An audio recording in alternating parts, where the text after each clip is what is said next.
En provenance de l'Ouganda, où il a été dépêché à la demande de Kampala pour savoir la position de ce pays dans la crise sécuritaire dans l'est de la RDC, le ministre d'État Alexis Guizaro Muvunyi est venu rendre compte de sa mission au chef de l'État, Félix Antoine Tshisekedi Tshilombo.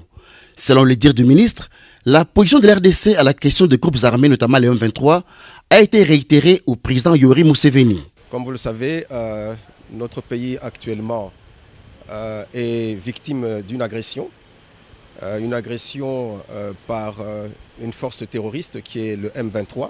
C'est dans le cadre de la résolution de cette crise que le président Museveni avait sollicité de la part de son homologue qu'une délégation puisse aller à sa rencontre afin qu'il puisse donner des propositions de sortie de crise. Voilà les raisons qui nous ont emmenés à Kampala. Et aujourd'hui, nous sommes venus pour rendre compte au chef de l'État de ces propositions qui ont été formulées par son homologue, le président Museveni.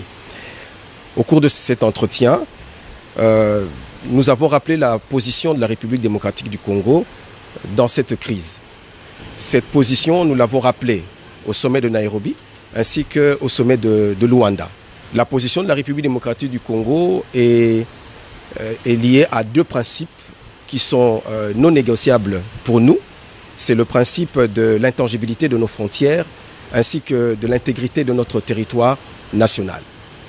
Nous avons rappelé cette position à la partie ougandaise en disant que oui, nous sommes disposés à un dialogue avec les groupes armés dans le cadre de Nairobi, parce que nous avons placé un cadre pour discuter avec tous les groupes armés et nous considérons donc que tout dialogue ne peut se faire que dans ce cadre-là, en particulier en ce qui concerne le M23, lorsqu'ils auront dégagé des positions qu'ils ont occupées aujourd'hui à Bunagana et qu'ils seront rentrés dans leur position initiale.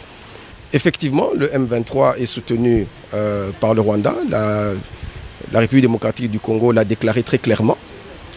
Et l'Ouganda, aujourd'hui, n'a pas donné sa position officiellement sur cela, mais simplement nous considérons que la position actuelle du M23, qui est à la frontière entre notre pays et l'Ouganda, fait que nous avons besoin de savoir effectivement ce qu'en pense la partie ougandaise, parce qu'aujourd'hui, cette frontière est occupée par une force terroriste à sa frontière avec l'Ouganda. L'RDC est restée liée aux deux principes, à savoir celui de Nairobi et de Luanda, a rappelé le ministre Guizaro.